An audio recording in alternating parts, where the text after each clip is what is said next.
esports fans? Welcome to the very first esports weekly brought to you by Theory Gaming. I'm your host Klepto, and with me is my boy Eccentric. How you doing, man? I'm doing really good. I'm excited to get started. We've been talking about this for a while, and it's finally good to see it come to fruition. How are you doing today? I'm doing great. I agree with you. I'm excited to get this thing going. It's something that I think we had a lot of fun with. So, esports weekly. What does that mean? What are we going to be talking about, man? We're just basically going to be covering esports, everything esports, things that we're interested in, and I think it should be a pretty good time. Well, I'll go a little bit more in depth with that then. Esports weekly. We're going to talk about esports. You know, simple as that. But esports is a massive market right now. It's all encompassing. It encompasses so many different things. So we're going to talk about competitions. We got MSI for League of Legends going on right now. They had IEM Sydney going on for Counter Strike. You got the CWL for Call of Duty. Competitions are going to be a major part of it because we like competition. That's what esports is at the core. It's competition in video games. Along with that, we're going to talk about teams. Okay, so these teams are, they're becoming massive organizations. It's not going to be too long before we see, basically the Yankees of Call of Duty, or the Broncos, or the 49ers, or whatever team you pick of Call of Duty. It's going to be massive. So we're going to be focusing on the teams as well. The teams are going to be a major playing part in what's going on in the scene. With those teams, you got your players. We're going to talk about those individuals, because you have, your contracts, expire, and you're going to have those individuals who are going to be free agents now. So where are they going to go? What are they going to do? What are they looking to do? Are they going to retire? Are they going to continue playing? Those are things that we're going to be interested in because I know you guys will be. So we'll look at all of that. But it's not just about the teams and the players. A lot of these teams are actually organizations. They have organizations behind them. So Cloud9, for example, they have massive market, right? They have a League of Legends team, they have a Counter-Strike team, and a Call of Duty team. So they're an organization. They're a multifaceted organization who is all over the map, and that's going to be the same for a lot of these companies. They're going to have multiple teams in multiple esports. So we'll also look at them and what they're doing in the scene. With those organizations come sponsorships, though. So we have massive sponsorships coming all over the place, hitting these teams and these players right in the face with big fat checks, and that's nothing but good for the esports scene because more money means more capabilities, means more support from developers, which means more income for the players. And what do we love more than our favorite people doing what they love and making money doing that? So and a big one that is a good example of that is something that kind of surprised me with Optic. They got hit. They got a sponsorship from Turtle Wax. So a lot of people were kind of like, "What's that about?" That doesn't even have anything to do with gaming. But here's the thing: it doesn't have to do with gaming because sponsorships come in all different shapes and sizes, right? Turtle Wax didn't come for the gaming scene; they came for the lifestyle because these players have become personalities. They have a lifestyle in and of themselves. So when a fan looks at a player, they see this player's personality and they identify with this player's personality and this player's lifestyle. Because he's making money doing something he loves, he can get these nice things. And a lot of the Optic players, they got nice cars that they like to take care of. And what do you do with your fancy car that you take care of? You gotta wax it, you gotta make it look nice, you gotta make it shiny. So I think that was a perfect pickup for Turtle Wax and Optic both.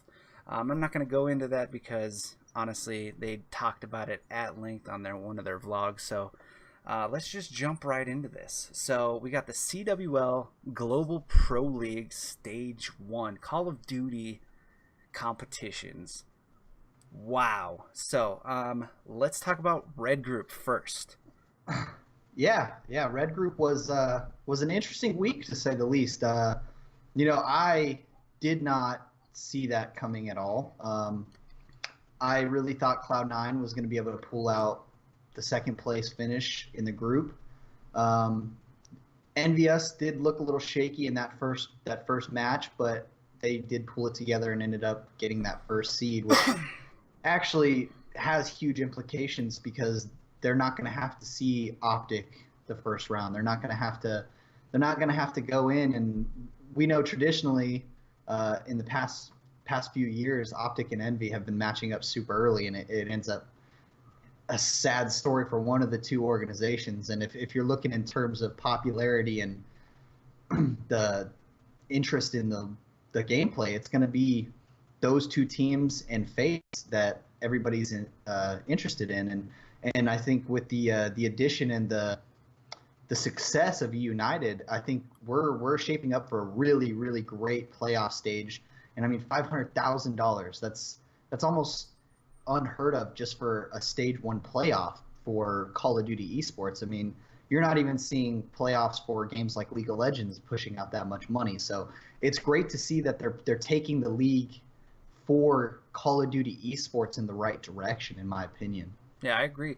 But like you said before, that Envy coming out real slow, dropping like very, very poorly. Like their games were just bad.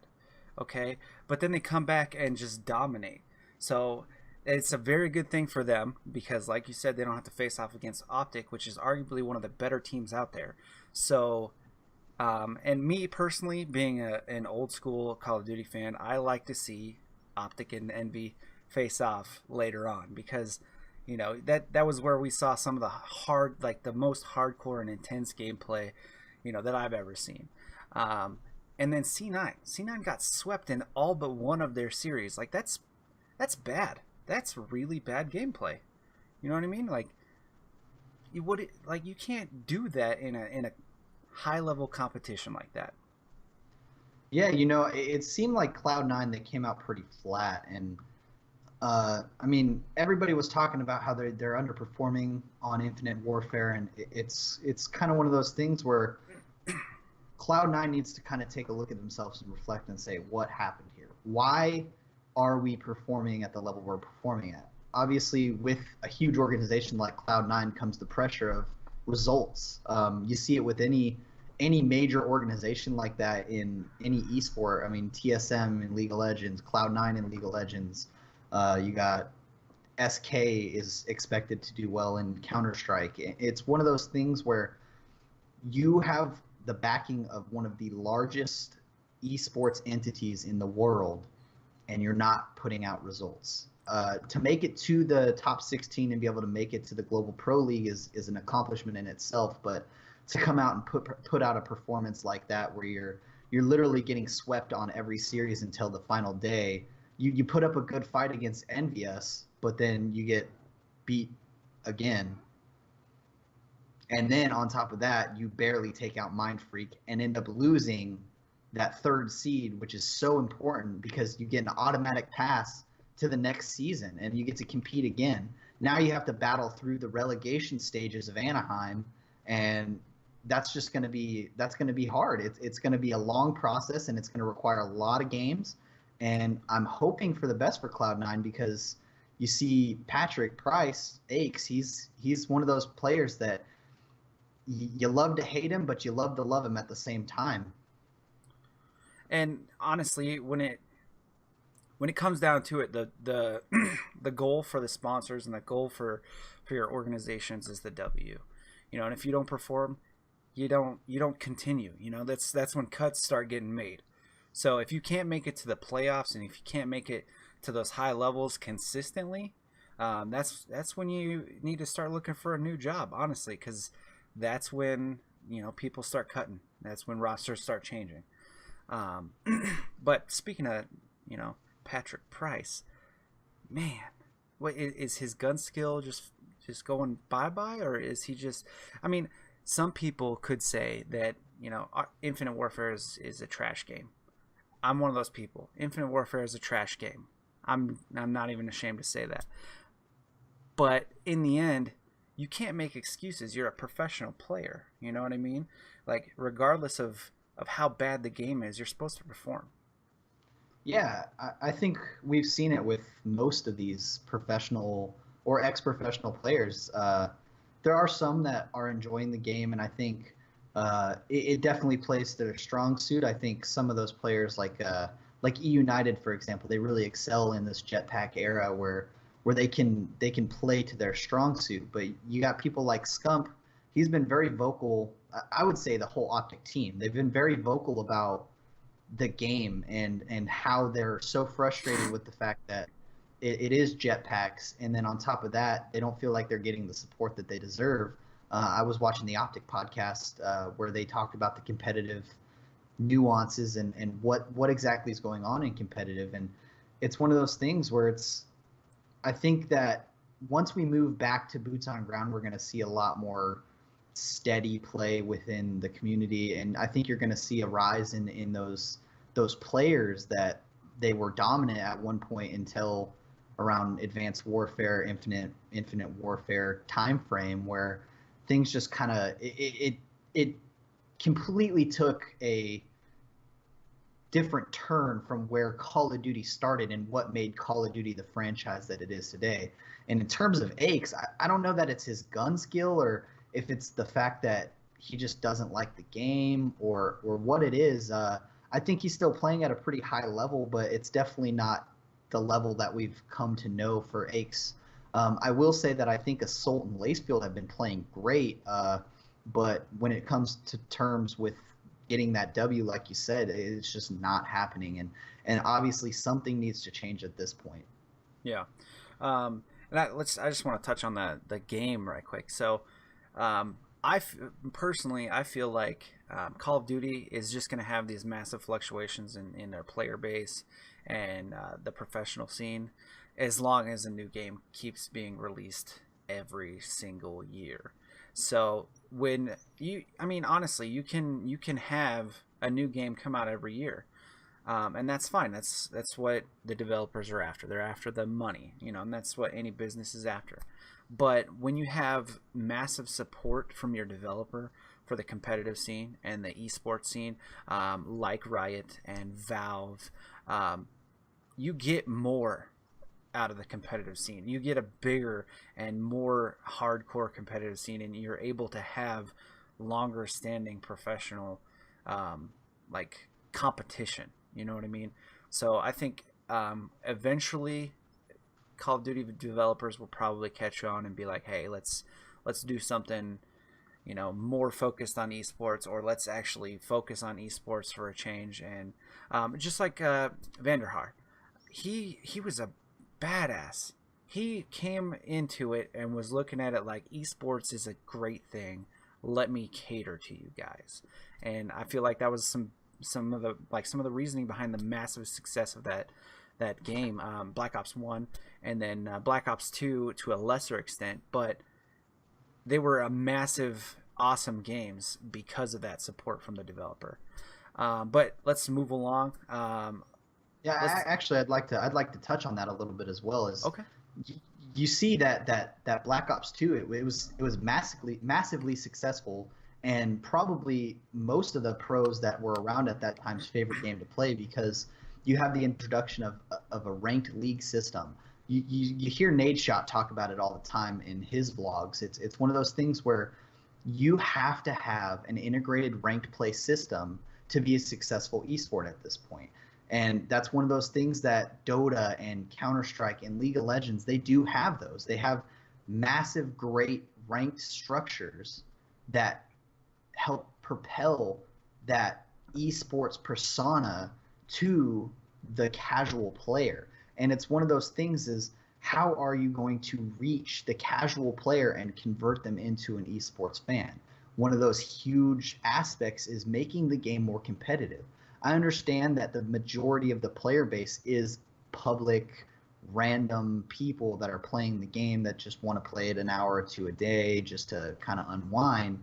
But at the end of the day, if you do want esports to become something huge for the Call of Duty organization, which we have seen steady growth, but you need that developer support. You need them to get behind everything that's going on in esports. And it's one of those things that I'm hopeful for Sledgehammer and World War II, that they are going to have something great going on with it. We'll kind of see where it comes when more information is released at E3, with more multiplayer information. But I think that in terms of developer support, if you're going to have a game release every year, you have to have some kind of standard and agreement set between both of the developers at the time. So right now, Sledgehammer and Infinity Ward, where they're going to work together to ensure the success of the esports pro leagues. And even if that's going through MLG and making sure that there's some kind of continuity there, it needs to be established at some point in order for this to be able to get to the next level where we're seeing more consistently. You're having games like League of Legends sell out arenas. Well, I'd love to see Call of Duty go and sell out an arena as well. Yeah, and honestly though, I would think it would be probably a better game overall if you had somebody like Sledgehammer or Raven or Treyarch just kind of break off and do their own esports focused Call of Duty. You know what I mean? And honestly, you can continue to put out your every game a year, but just do massive updates for your esports Call of Duty. Yeah, and one of those things that like kind of crossed my mind when thinking about like what makes Counter-Strike and League of Legends and Dota successful, it's the fact that the game doesn't have to change massively for it to be successful. So would the answer be moving towards releasing a game every 2 years and then making updates, releasing new weapons, releasing new maps? I mean, obviously the map packs do come out, but generally speaking, those map packs have no effect on what is the actual esports scene. So it's one of those things where they have to find that balance between making the money like they want to and reaching out to that public fan base that just plays it casually to help convert them into fans. Yeah, and honestly, for that, you can have, that massive public player, your randoms, and still have that,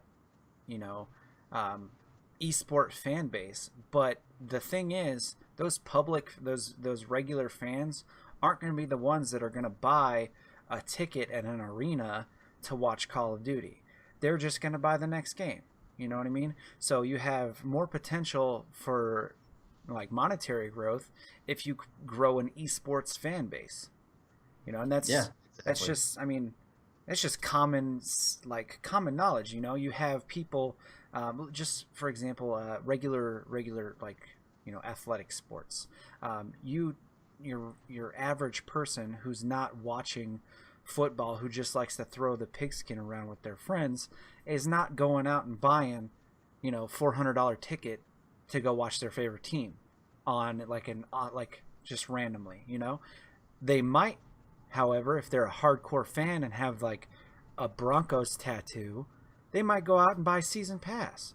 The monetary gain there, if you can convert these random people or these regular players into esports fans, the monetary gain there is just exponentially bigger. Yeah. So yeah, I think going back to, we kind of screwed off topic here. We did. And kind of went on a rant because, I mean, obviously esports is something that we're very passionate about. So trying to go back to the Global Pro League and that Group 1 first week, I think we did see something great out of Splice, though. That traditional stereotypical gap between NA and EU teams, it's closing at this point. I think with the play of Splice in week 1 and the fact that they were able to match Envy at a 5-1 record and take that second seed, it shows a lot of potential for that region. And it's one of those things that you could probably consider Splice as one of those top 4, top 5 teams right now, and that's something that's great for the region and for esports as a whole, because you're going to start including that global demographic. it's very exciting to see, and obviously I have that little bit of NA bias, but I'm excited to see EU keep growing. And honestly, that's a really refreshing thing for me to see personally, because I remember the days where you wouldn't see an EU team, make top 8 at a competition. They could come in and maybe stomp down in the pool play, but not really do much when it comes to actually making rank or being in the money. You know what I mean? So it's nice to see other regions coming in and actually putting in the work and putting in a really good showing, and getting to a point where they could actually be dominant in an international level. So it's nice to see, like, yes, granted, I also have a little bit of that North American bias, but it's nice to see other people to be able to come in and actually put their best foot forward and do something, and maybe knock off that NA championships off that pedestal a little bit. Yeah, and I think the same thing could be said about Mind Freak. Mind Freak came out. I honestly wasn't expecting much out of them. I was expecting them to get pretty much swept in every series, and they actually did not get 3-0'd in any series that they played. They put up a 2-3 game against Splice. They put up a 2-3 game against Cloud9. Granted, they may have had a little bit of a shakier time than most would have liked to see out of them, especially being the team that's coming from that Australian region and coming in, and they have a lot of hope and a lot of fans behind them. So I think they showed a lot of promise as well, and I think that they're going to do great things in the future. They had a lot of great potential that I saw out of them, and I'm excited to see where that team goes as well. Honestly, I'm waiting for a Russian team to come in because I want to hear some Russian comms. I mean, I'm just saying. I'm thinking back to Modern Warfare 2, no Russian. Why not? I want to hear some Russian. Yeah, But and I think with Mindfreak, going back to them, Shocks really impressed me. He was phenomenal pretty much the whole tournament. I mean, guy has great gun skill. He's playing like a champ. So I think if he can get some of that backing behind him, you could say the same thing about FIDA and Excite. They had their matches where they were just doing great. I think the only one that's kind of questionable is Buzzo, and I think Buzzo, he is a good player, but he seems to not be on the same level as his teammates at times. and honestly, that can be a major problem with any team. If you don't have 4 players that are on that top level, you're not necessarily gonna always be making it there. You can have one really good player with 3 mediocre players and do well, but you're not gonna be a champion with that. You need 4 players who work like miraculously well together, and they got to do work, all of them. They got to all be able to, when it's time to make those clutch plays, they all got to be able to make those clutch plays. And if you have one player who's not at that level, I mean, that's going to hurt you in the long run. Speaking about clutch, Group Blue, Evil Geniuses. Oh my god. Holy shit, man. I was not expecting that. I don't think anybody was, judged based off the reaction of the analyst desk and the casters. Maybe Aches was the only one that expected it, because he seemed to have a lot of confidence in Evil Genius's ability to continue. But if you would have told me going into week 2 that FaZe was not going to be the top seed coming out, I would have laughed in your face. I would have completely just written that opinion off. But you know what? We saw that 0-2 start, and then I don't know, Nameless was just on another level. He snapped. He definitely brought his team to another level, and they rallied behind him, man. And you saw each one of those other 3, Nagafin, Havoc, and Study, they were behind him 100%, and they followed suit. I mean, honestly, when it comes to something like that, when you drop 2 series like that, you gotta rally, because if you continue that trend, you're hurting yourself. So I mean, to see that rally like that, I mean, that's after day one, you can't really be expecting much. But when they come back and rally like that, I mean, that's Call of Duty esports right there. Yeah, it's great. I would have definitely into the weekend thought FaZe, Rise, EG, Fnatic, just off of what I've seen throughout the first couple events of the year, and that's another thing to be said about Fnatic. They came out and they looked great as well. It's just another one of those EU teams that they looked great. They just couldn't get that final piece together to really cement themselves as one of those top two teams in the group. And I think out of all the groups, this one was by far the pretty much the closest one in my opinion, where you had any team could have taken it at any point going into day 3. Had any team lost both of their matches and the other teams won their matches, anything was up in the air. And I just think it was a phenomenal week to watch. It was one of those things that I was just like constantly. It reminded me of the old Black Ops 1's days where there were so many good teams that you're just kind of always on your seat and you're like, oh man, what's going to happen next? Like, who is going to take this? Yeah. Well, I'm sorry to cut you off on that one, but let's move on to Group Yellow. I really enjoyed this one myself. So, E United, they came out swinging.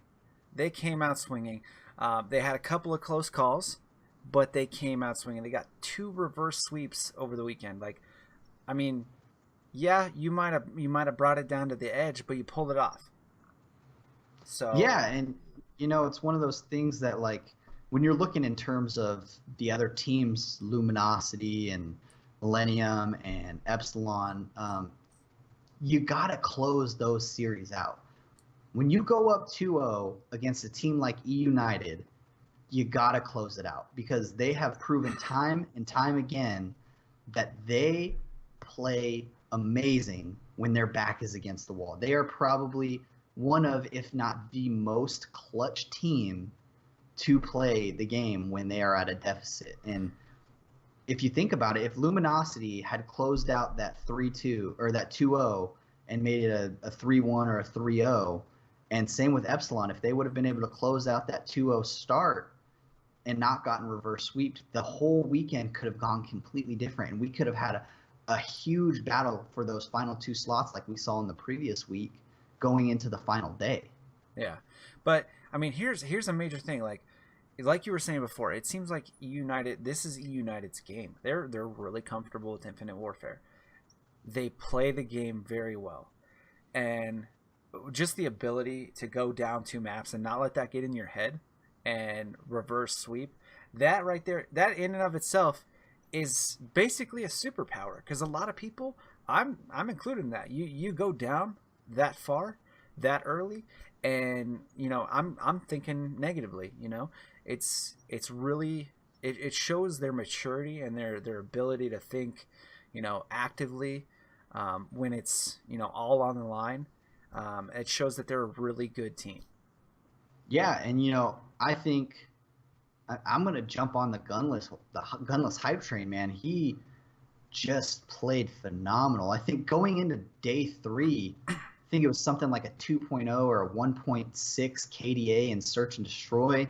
He was just going off for that team, and I think one of those things is he's their camo player, and using that camo effectively, he always seems to use it at the right time and in the right situation. He never seems to waste his camo on dumb plays. And I think that's something where we saw out of Epsilon and Millennium, they were just awful with their payload abilities. That I think that is what separated them from being a decent team, and Millennium even taking a series and being put into the bottom 2 teams is the fact that they could not use those payload abilities at all. It was almost like watching a public match where you have some kid that just randomly grabbed camo because he was like, oh, that sounds pretty cool, and I'm gonna pop it right here, and then you just kind of sit there and you're like, oh well, interesting. Yeah, I mean, honestly, watching Millennium, um, even me as not a professional player by any means, you see some of the things they do, and especially when it's like all online, you see some of these things, and you're thinking to yourself, why? Why? What? Just why? You peek a corner and you see a person, so you just walk around the corner. You don't even try to boost around the corner. You don't try to get yourself at a different level. I mean, it's things like that. When everything is on the line, you're not quite ready for that. Yeah, You might and need a little bit more practice. I think what we saw out of Millennium, and generally mostly Epsilon and Millennium, their uplink is just great. They have performed at another level on uplink. They've definitely paved the way on how that game mode is supposed to be played. But the problem is It's there's not the only only game one mode. uplink. There's only one uplink per series. If you're not putting together the hard points and you're not putting together your searches, you're not going to win. I mean, And they I think definitely that's where showed that we, they're not good at hardpoint. yeah, we saw that with Epsilon where they were able to put together some great hard point series. They I think they 100 pointed club some player or some teams. Yeah, Millennium, they 100 point Millennium, and then they also 100 pointed them again. The both series they 100 point club Millennium, and that's something to be said about how they're playing their hard points. But when it comes down to it, it's not just two games. You got to get those three. You got to get three, and that's what's Yeah. going to close out your series. And if you can't close out your series with three, and it's basically a moot point. And you know what I will tell you, I was impressed by Luminosity's search and destroy play. They Oh yeah. they have proven over the entire game so far that their search and destroy just was abysmal at one point. And coming into this series, you can tell that they really worked on it and they really put a lot of effort into making sure that they came into the Global Pro League ready to put up a fight. And it's one of those things where they needed to really put together something in that reverse sweep with E United because I don't know what happened, but they definitely choked. I mean, if Clayster would have been on the other side of the stage, he'd have been, throwing it up something fierce. I mean, you once again, like I've said, it comes down to the clutch. You have to be able to pull it off for three maps, and if you can't pull it off for three maps, you basically shouldn't even, you might as well not have played any of it. Yeah, Yeah, and getting two maps is nice. Getting one map is nice, but it doesn't really count unless you get three. yeah, and so I think that takes us to who do you think your MVP for the entire weekend was? Who really stood out to you as the person that carried their team and not maybe not carried it, but definitely was the catalyst in their victories. I mean, honestly, I can't really think of anybody who stood out that much for me to be able to name an MVP. I mean, yes, there was a lot of good plays from a lot of different people, but nobody was just over the top for me. For me, it was Gunless. Gunless was definitely on another level during this. He carried his team on search. He was constantly getting his camos at the right times.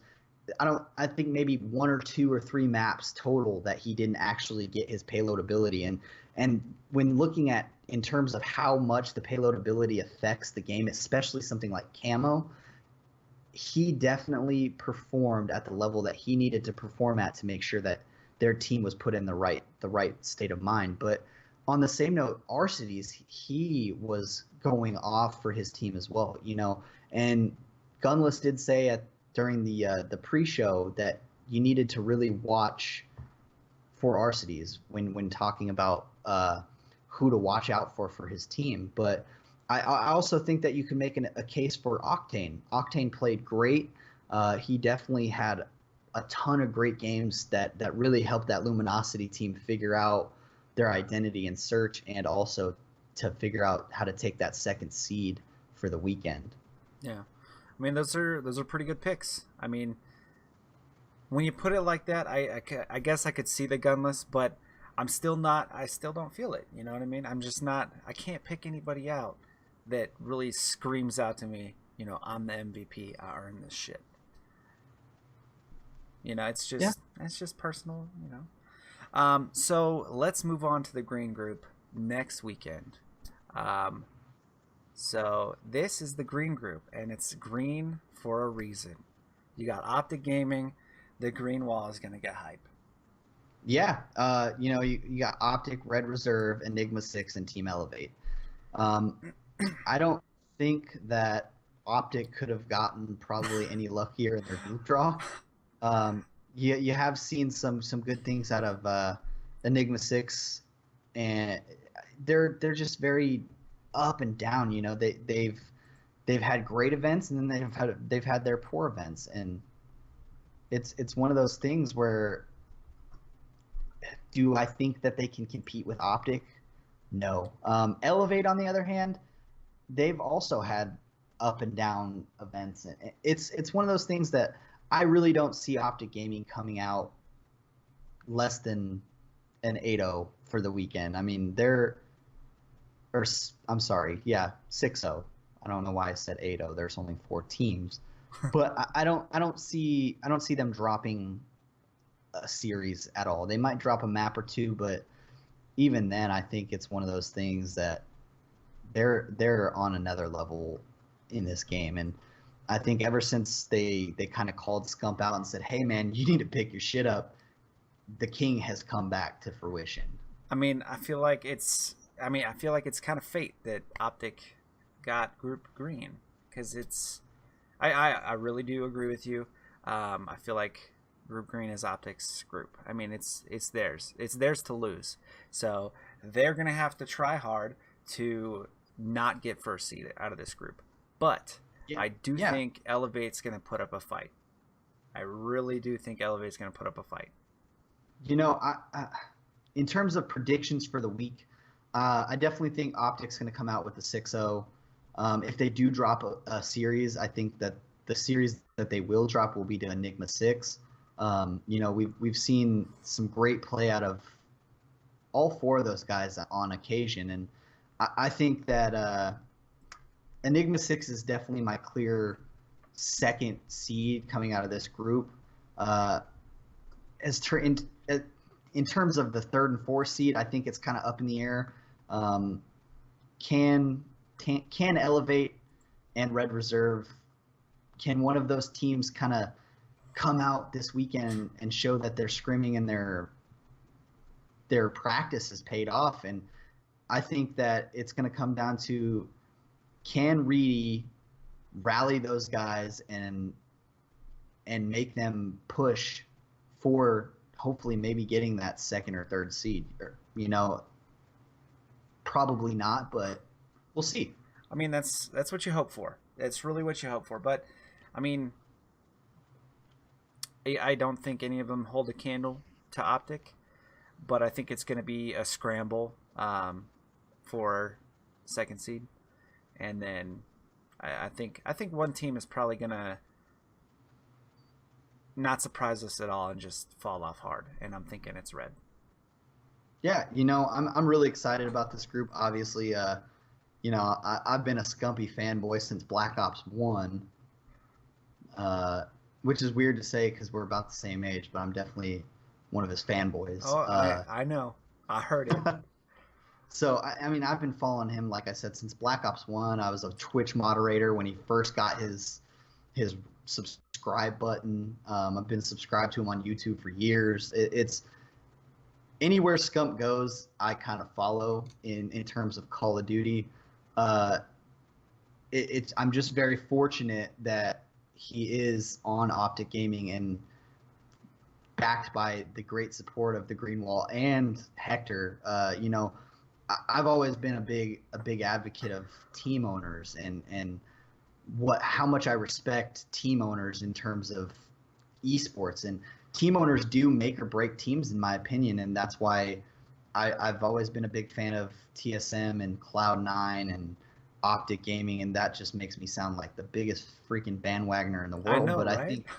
I think those team owners being so great prove success for their organization in the long run. You know, I mean, honestly, it shows the character of the team owner when you have these good players who perform well consistently, and maybe they have a big head, maybe they don't, but these good players that perform consistently, and they know they perform consistently, and they stay.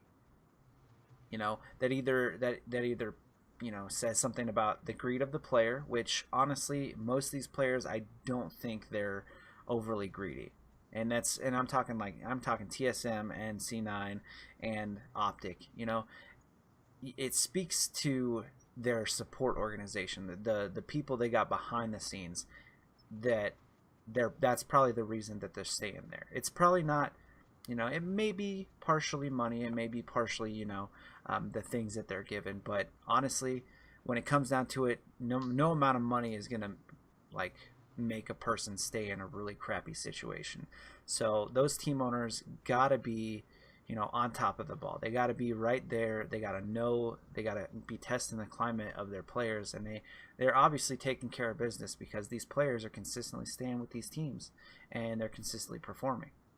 yeah, and I think that's where Hector and Reggie really excel, opposed to Jack. I think Jack is a great team owner, and he definitely understands the business side of esports, which is why he's super successful. But I think Hector, more so than anybody else, people want to go to Hector because he helps them build their brand too. I mean, he's said multiple times in all his vlogs and in videos that Optic Gaming is about building for the future and helping them build themselves up too. And it's one of those things that, you know, it's great when people are very brand centric and they're focused on the brand as a whole in terms of Optic, but it really speaks to the character and the success of Hector when you're thinking about how he helps these young 18, 19, 17-year-old kids come in and build their brand into something that is recognizable. And I think you've seen he's been able to help build some of the most successful brands in all of esports. Even, I mean, you got Scump's brand, you got his own brand, you got the Well, Optic Gaming brand as a whole, think and then on about top of this: that, Nade Shot. He yeah, helped Nate Shot make is. Nade Shot. Nade Shot is one of the biggest gamers out there. He's one of the biggest people in gaming right now. I mean, Call of Duty's, And you know, I don't think you want to discredit Nate Shot's hard work though. I mean, he has put in so much work for the last 7, 8 years, something like that. It's to the point where like Nate Shot has built his own success, but with the help and guidance of that exactly. strong adult figure Somebody who in knows, these kids' lives. You what needs know, to happen. yeah, he Hector is one of those guys. He brings creativity, business sense, game sense. Yeah. He brings the full package to his organization, and I don't think that any org could dispute the fact that Hector is pretty much the full package when it comes to being the CEO of a gaming organization. Yeah. And I'm not trying to discredit anything that the individual players have done, but Hector has definitely, been that guiding, like that, taking him by the hand and being like, okay, so I'm going to teach you how to do this. I'm going to teach you what you need to do to create a successful future. And that's honestly, that speaks to how much of a, you know, person oriented guy he is. He's not about, it's not optic or die. It's about, hey, like, this gaming thing's not going to last forever. You need to set yourself up, and that's a really good thing. Yeah, and it's proven successful time and time again. Uh, I mean, you got Big Timer who's making a living off of YouTube, and I remember the days where he wouldn't even upload to YouTube. It'd be like pulling teeth with him to try to get him to upload videos. And I'm really glad that he does now because his videos make me laugh every single time. Yeah. Well, let's jump off of the Call of Duty train. You know, I know you want to live there, and I know that it's something that you are really fond of. But let's talk about the play-in stage for the League of Legends MSI Mid-Season Invitational. I'm not going to talk about like the early play-ins because there was a whole lot of stuff going on and a whole lot of stuff that you could just look at and call. But I do want to talk about day two, where we had Gigabyte Marines facing off against Team Solo Mid. Yeah. Oh, so I mean, round two was definitely round two and three with the Gigabyte Marines, Team Solo Mid, Flash Wolves, and Supermassive. Uh, it was a pretty poor performance by Team Solo Mid. And obviously, I'm going to focus more on the NA side of things because I'm pretty sick of seeing the Asian dominance within League of Legends, and it has kind of driven me away from the League of Legends scene and more towards wanting to just watch Call of Duty more. But it was such a poor performance by Team Solo Mid that I mean, I was so tempted to turn off the stream after they went down 2-0. I did not expect them to come back and get the reverse sweep. Now, yes, TSM did perform poorly in those first two games, but you cannot knock Gigabyte Marines for their performance. I mean, they capitalized on every single mistake TSM made. I mean, they just dominated. Like game 1 and 2, they just got so big so fast that TSM had nothing. They couldn't do anything to save their lives. But game 3, it was Gigabyte Marines who were making stupid mistakes and making like really bad plays, you know? So it went back and forth, and it's just who was able to capitalize on those stupid mistakes better. And I Yeah, will say that TSM, honestly, I mean, yes, I do like the NA scene and I do like TSM, but honestly, TSM should not have won this series. I feel like Gigabyte Marines got a little caught up in their gravy train and started making mistakes because they thought they were untouchable or something. But game 3, TSM totally had that one in the bag. But game 4, Gigabyte Marines should have had that one. TSM made multiple mistakes. There were multiple opportunities for Gigabyte Marines to like capitalize, and they just didn't. yeah. I'd have to agree with you. It's one of those things that I don't think TSM should have won the series, but they did. And I think going into the Flash Wolves game, Flash Wolves completely dominated Supermassive. Oh It yeah, wasn't even close. It was a decimation in which you could make the argument that Flash Wolves probably should have auto advanced anyways.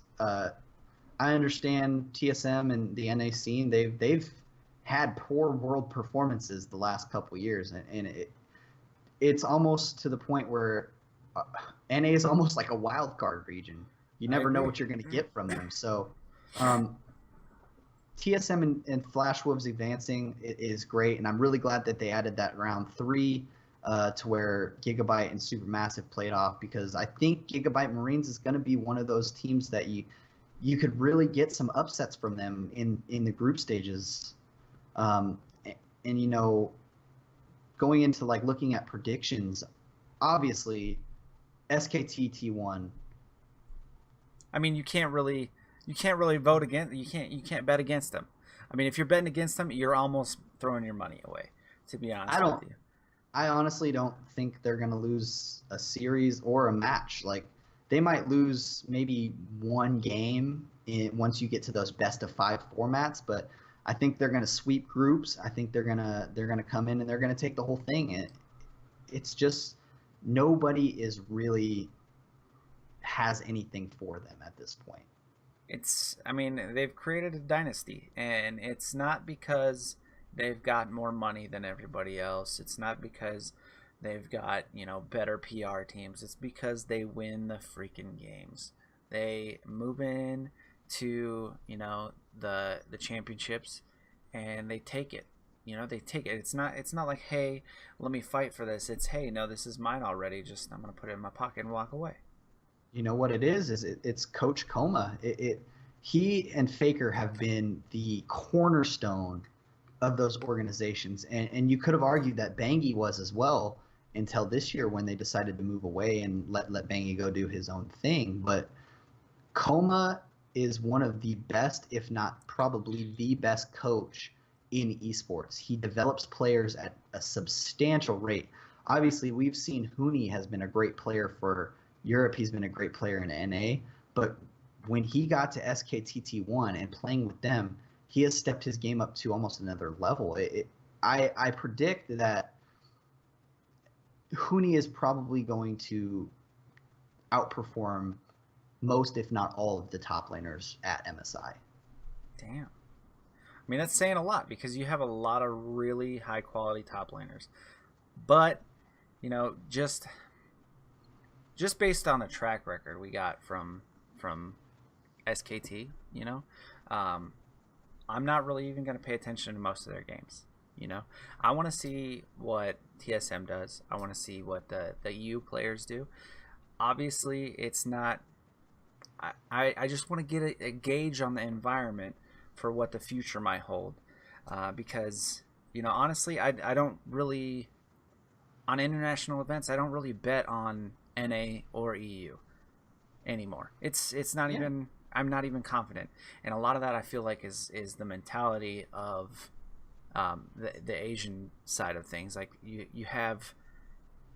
eat, breathe, live esports. This is your game, and this is what you do all the time. Oh, you need to go to the bathroom? Well, you're timed. Okay, I mean, it's probably not like that, but I mean, Yeah. everything is about it. You don't have time to stream. You don't have time to go hang out with your friends. Oh, you're going on vacation to your mother's house? No, you're not. You have to play. You have to practice. So, I mean, honestly, one day, either the Asians are gonna stop, killing their people, to make them, esports gods. Not likely. Or NA and the EU and the other regions are gonna step their game up and take it more seriously. Instead of just being a game, it's going to be a career. Instead of, I want to make money streaming, or I want to make, I want to go have fun with my friends. It's going to be like, no, I can't go have fun with my friends. I don't have friends because I have to practice. Or, I mean, and I know that sounds horrible, but that's what you need to get the W. It sounds horrible until you think about it in the perspective of how long is your gaming career going to last? Especially in games like League of Legends, where there are constantly players cycling out, and you're committing so much of your time and your life to this game that you don't even want to play past a certain point. It's you see it with Dyrus, and he got to the point where he just didn't want to do it anymore. Yeah, he was done. I mean, it's draining. It's one of those things that when you're committing 14 hours a day of your life to something, and it becomes your job, that you just don't want to do it anymore after a certain point. Yeah, and honestly, like for any professional gamer, your career is short. Your career is very short. You don't see a lot of, professional gamers who are past their mid-20s. You know what I mean? It's a steep drop off. Your reaction times and your hand-eye coordination, it's not going to stay lightning quick forever. And just like with professional sports, like physical sports, there is a definite lifetime for a professional athlete. And once you hit that wall, there's no going back. So you might as well give it 100% while it's happening, because it's a short period, and we have pretty decently long lives now. Yeah, I am interested in seeing how G2 does. Their track record at international events is not the greatest, but they do look like a solid team. I think that there's definitely a potential that they could get to the finals. It's going to be a long road, and I think that when you're talking in terms of Western League of Legends teams at all, you can't really bet on them. I'm very hesitant to say like, yeah, TSM is definitely going to make it to semis, or yeah, G2 is definitely going to make it to semis or the finals. It's one of those things. It's just kind of like, I can't bet on you guys anymore. But I think EU has earned the right to say that they have had a consistent semifinalist in the last couple World Championships, and um, I'd like to see some great series, and hopefully there is not a choking factor, and hopefully there are some great games to where we can, the Western side of everything, can kind of hold their head up high and say, yeah, we went in there and we definitely did a good job. Honestly, if I think if anybody who's not Asian, and I'm not being racist, I'm saying that's the region.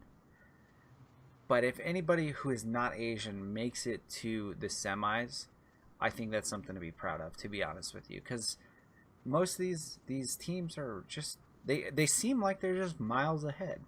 You know what I mean? Yeah, I You would look agree at with you. SKT, you know, if they play against TSM, yeah, TSM looks good against everybody in NA, and TSM looks good against most people everywhere else. And then you put them up against a Chinese team or a Korean team or a Southeast Asian team even, and you start seeing that there's massive inadequacies all across the line, and that's something that definitely needs to be fixed. Yeah. So predictions for you for group stage. Who's gonna take the cake in the groups? Who's gonna have the best record? And who do you think's gonna follow them? I won't lie. I'm definitely saying SKT is top. Now, if we're talking second place, you might. It's hard to say honestly. Because you have Flash Wolves, obviously they're pretty decent, but I think that they're you know the second place team. Not really. Gigabyte Marines, same thing. Do I think they're the second place team? Not really, but I do think it'll end up being those two because Team WE really. I'm thinking they're probably going to beat out TSM though. Unfortunately, I think Team World Elite can definitely pull out some great performances. They've proven time and time again that they can pull together a pretty good roster. And it's gonna be interesting, definitely. I don't really know where to put my hat on the second team. I'd like to see G2. I'm gonna make a bold prediction and say G2 is gonna come out second in groups. I'm gonna stomp on your G2 prediction. It's either gonna be Flash Wolves or Gigabyte Marines, and if you had to nail me down on one, I'll give it to Flash Wolves. Fair enough. I'll give it to Flash Wolves. Yeah. So I just wanted to touch kind of slightly on this. I didn't get too much into the Counter Strike IM Sydney this weekend. I just didn't have the time. But I did watch that final match between SK and FaZe. It was a great series for SK. SK just proved dominant time and time again, and they took that 2-0 sweep over Optic in the beginning stages in the semifinals, and I'm not going to hold Optic too accountable for that since they were playing with a sub for the duration of the tournament. But at the end of the day, SK Gaming is just, they are on another level. Yeah, and yes, FaZe is good, but you watch SK play against almost anybody else. Yes, they'll lose rounds. Yes, they'll go down some rounds, but it's fine because they have the ability to clutch. They do it time and time again. When it comes down to it, they make the plays that need to happen. And honestly, some of the players, like I feel like some of the players like just have ESP or something on SK. Like I've seen them pull triggers before a person comes around a corner several times. Like wall hacks, guys? Really? In an Yeah, international tournament? it's one of those things. It's like I just Their I ability to cannot. predict what the other team is going to do is just off the wall. Yeah, I cannot fathom having that much ability to play that game. I've tried That game is so playing beyond Counter me. I Strike. can't. I've tried playing Counter Strike before, and it just does not go well for me. But it's one of those things where like uh, I was watching the SK versus Optic one, and Mixwell was sitting behind a pillar on overpass, and uh, I think it was it who was the player at the time? I think it was Colzera.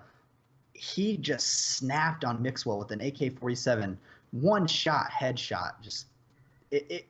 I was watching it and I was like, he got a kill right there. Like, Oh, right? what? That's how I feel when I'm watching Counter Strike. I see it and I'm like, oh, well, thanks for the kill feed. I appreciate that because I would have known. I would not have known that there was a person even there if I didn't have the Yeah, spectators outline.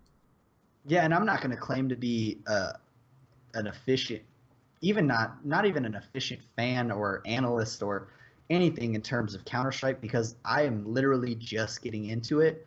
But I have been having a great time watching it, and I think there is a ton, a ton to talk about and Oh get yeah, involved with in Counter Strike. I don't want to get too in depth on it right now because I don't feel like I know enough to really speak on the topic, but I do look forward to talking about it in future episodes. I agree.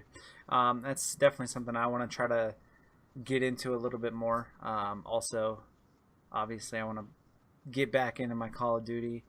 Obviously, I'll keep watching a little bit of League of Legends here and there because I love the game for some reason, even though it's toxic. It's like cancer. But I think that's where we're gonna end it this week. You have any final exit words? No, I mean, I had a great time. It's always nice to just be able to sit down and just talk about something that you're passionate about. And with this being our first episode, I'm not expecting too much out of it. But um, if you guys did enjoy the episode, or if you did enjoy uh, listening to us talk about esports, or if there's something that you'd like to hear us talk about in the future, or any constructive criticism that you guys might have, as this is our first episode, just leave it down in the comments below. And if you guys do get an opportunity, please hit the like button, share it with your friends. It does help out a lot. This is just something that we're kind of doing just because we don't have anything better to do, and it's like I said, it's fun to talk about your passion and something that you really do enjoy a lot. So I look forward to the next week's episode, and we will see you guys next time. Pause. I want to talk first. So, Oh, I'm gonna give you a little tiny bit of history about us before we break out. Me and Eccentric here, we've been playing video games really heavily since about 2004. We got heavy into game battles and like shortly after it came out, but before that we were into TWL and Cal. So we've been into competitive video games for quite a while. We have a lot of fun with it, and that's something that we're really competitive about, video games. So when esports started making their emergence, we were all over it. We jumped all over it, and we've been heavily into esports since probably I want to say 2007, somewhere around there. Um, that's where we started getting really into watching other people play video games for money or just for being good. So we are really passionate about esports. Regardless of what happens with this, we're going to continue to watch it and we'll continue to talk about it. So I really appreciate you guys for watching. I know Eccentric appreciates you guys for watching. We look forward to watching more games and giving you guys more info about it. And until next time, keep competing.